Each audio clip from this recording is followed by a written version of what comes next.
Hürmetli vatandaşım. Ben sizi tebrikleyim, hürmetli vatandaş. Esli leksiyeni okuyup hepsel çarçıdım. Çarçıgan bolsam mı, ben bugün bu leksiya doğrusu da muhakeme karakterlik bir işe gep kılmasam bulmaydı hürmetli vatandaşım. Başta eğittim yani eğitimen tekrarlayman. Mübarek bolsam Prezident Trump hükümeti. Sizden muhakeme teminizge mübarek bolsun. Bekitiş. Xitay Kompartiyası ve Xitay hükümetinin müstemleke Uyguristan'da elip berip atkan etnik tazılaş yani erik tazılaş yani erik yoktuş.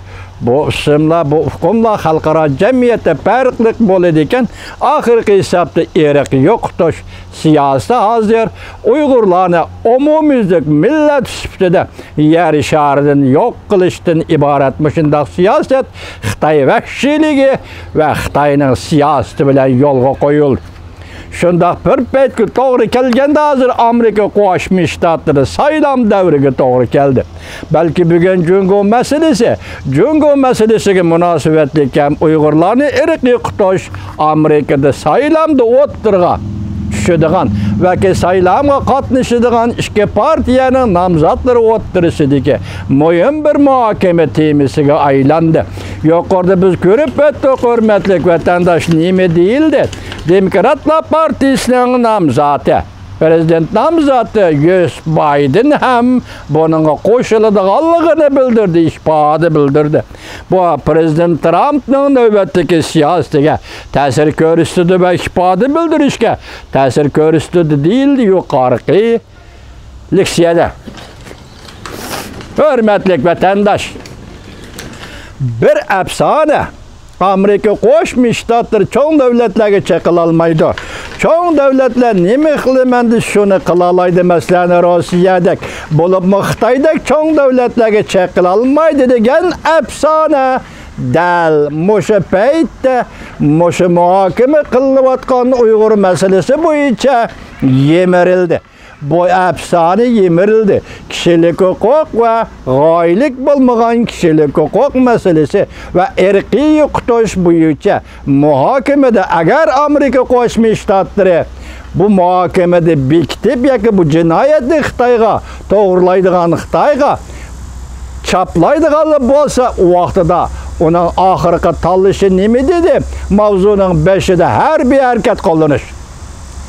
Her bir hareket kullanış. Ben tünügilletin sözüge leksiyem dedim ki vatandaşlara halkara teştik saklaş kısımları bile deydiğen bir nesi vardı. Biz şulavını anlap böyle çoğun bulup geldik. Halkara yerden deydiğen sözde vardı. Biz şunu anlap şunun ulan çoğun bulup geldik. Lekin ağızdan çıkırışkı cüret kılalmadık vatandaşlar. Ben sözde vatkan leksiyelerinde şunun yakınlap gelgenlikimge dikkat kıldınız. Kayta sözledim, yakınlap geldim lekin ağızdan çıkarıp Amerika Qo'shma Ştatları senin her bir yerden bir işini talep kılımız degen bir cümleni ben şahsen aytalmadım. Sebebi eğer bunda talep koyulgan bolsak Uygur meselesi bu için Amerika Devlet Meclisi kirip çıkışka ta'sir etemi. Uygur meselesi bu için Amerika Qo'shma Ştatlardan tashqi siyosatiga ta'sir etemi deb ansirdim. Şahsen ben şunda hissiyatı buldum. Hürmetli vatandaş. Mani bugün birinci bulup bu leksiyani sizlerge yetkizgen vakti birinci bulup muhakeme kılıp şunda deymen ki bu meselege Uyguristan meselesige Uyguristan'da kişilik hukuk ve erki hukuş meselesige Amerika Qo'shma Ştatlarının her bir küçülen arılışını kollayman, şahsen kollayman. Uygur halkı kollaydı sizde Amerika Qo'shma Ştatları hükümeti Prezident Trump. Hazır keçikti. Hesapta keçikti. 3 yıldan beri bu millet Uygur. Günahsız bir millet Uygur. Tabiattaki paklık ve saddılık bilen yaşap kelivatkan Uygur. Bu 3 yıl mabeyde de nimeler öküldü. Bir insan, bir Xuda. Bir Xuda. Xuda biledi, insan bilmeydi. Tekşüreş, ömeki, barçilet tayarlandı. Beijing kirgili koymadı. Amerika'nın muhbirleri de Uyguristan müstemleke rayonu bargılı koymadı. Hem yolunu itip etti. Muşu arkalık Uygurlarını azaplı degen adli gap. Uyg'urlarni qiynidi degan oddiy gap. Uyg'urlarni xo'rladi degan oddiy gap. Men o'tganda dedim, o'limdan dahshatli vositalar bilan Uyg'urlarga zulm soldi. Ölümdün dehşetlik vasıtalarla Uygurlar zulüm saldı. Bütün Uygur'a, meyli ceza lagırdık Uygurlar olsun, meyli cemiyetlik Uygurlar olsun, hazır bu milletin günü Xitay'nın aldığı pekatli yok oluş. Xitay'nın vasıtası bilen, yaki zorvallık diktatörü vasıtası bilen yok oluş.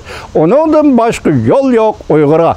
Hürmetli Amerika Qo'shma Shtatlar hükümeti, Prezident Trump hükümeti, kechikdik. Men shaxsan shunday o'ylayman, kechikdik. Endi sizning qaror oladigan vaqtingiz, siyosat belgilaydigan vaqtingiz, jungo etnik yo'qotish yoki irqiy yo'qotish siyosatini Uyg'urlarga qo'llandi deydigan vaqtingiz va bu hukmni chiqarib va xulosasini chiqarib bu meselede Uyg'uristonga harbiy harakat qo'llanadigan vaqtingiz keldi. Sevimli Prezident Trump efendi ve Trump hükümeti. Biz saylamda fakat Amerika halkının bu qatam yana bir qatam sizni saylab berishini umid qilamiz. Amerika halkida umid qilamiz. Allohdan sizga shunday yordam tilaymiz. Hurmatli Amerika halkı bir efsane, men dedim ki bir efsane. Mesela Amerika noçulağı çekilmaydı degan bir efsane. Hazır yemiriliş aldı da, gumran buluş aldı da, özünü noçuluk bilen körüstüp oturgu çıkıp atkan. Dünyaga tehdit, Uygurga tehdit, Hong Kong'a, Tibet'e tehdit, Jungo halkıga tehdit bilen oturgu çıkıp atkan bu musabit hakimiyetini ada juda kılış. Şunun için dastlabda avvalida Uyg'uristonga harbiy harakat qo'llanish.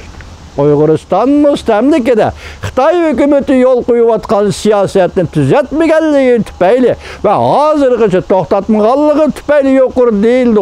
Rag'batlantiryapmiz, lekin to'xtatmadi Xitoy hukumati. Bu zulm selish deyildi. Shunga buning harbiy harakat qo'llanishini Amerika Qo'shma Shtatlarning shaxsan men qo'llayman. Bu tinchlik. Fakat tinchlikni saqlash uchun zarur tepilganda harbiy kuch ishlatishga to'g'ri keladi. Dunyo tarixi qarab bakın. Bu hargiz urushni tashviq qilganlik, qo'llaganlik emas. Dunyo tarixi qarab bakın. Germaniya katta urush bilan tinchlik va bugünkidek muqim, asoyish taraqqiy qilayotgan taraqqiyot davridagi bir davlatga aylandi. Yaponiya katta urush bilan Osiyada, Ulug' okeanda Yaponiya ham shundoq tinchlik, aniq va muqimlik, asoyishlik ichida davlatini taraqqiy qildirib, bu ikki davlat hozirgi kunda dunyoda faqat tinchlikni himoya qiladigan, tinchlikni qo'llaydigan, tinchlikni qo'llashadigan, tinchlikni saqlaydigan bir davlatlarga aylandi. Nima sababdan? Ikkinchi dunyo urushi Amerika Qo'shma Shtatlar armiyasining Normandiyada quruqliq chiqishi, Yevropada faşizmni yo'qotishi, Osiyada Amerika Qo'shma Shtatlarining Yaponiyaga qarshi birlashim front hosil qilishi va shu orqali Yaponiyaning mag'lub bo'lishi bilan shu kunlar yetib keldi. Davlatning ichida hozir fuqarolarning kuchi yo'q. Uyg'urlar butunlay nazarband qilildi. Uni namoyish qilish huquqi bu yoqda tursin. Beshini ko'tarish huquqi yo'q. Bir millat dünya tarixi ve dünyanın coğrafiyalik o'rin tutgan bir millat. Uyg'ur bu millat hazır muşu kunda sizge Allah'tan koş tilaymiz Prezident Trump ve Prezident Trump hükümeti. Her bir koç xalqaro aralashish, tinchlik saqlash qilsinlar. Biz shundoq ishimiz, shundoq o'ylaymiz, shundoq paytda sizdan shundoq ko'shni talab qilamiz Prezident Trump efendi.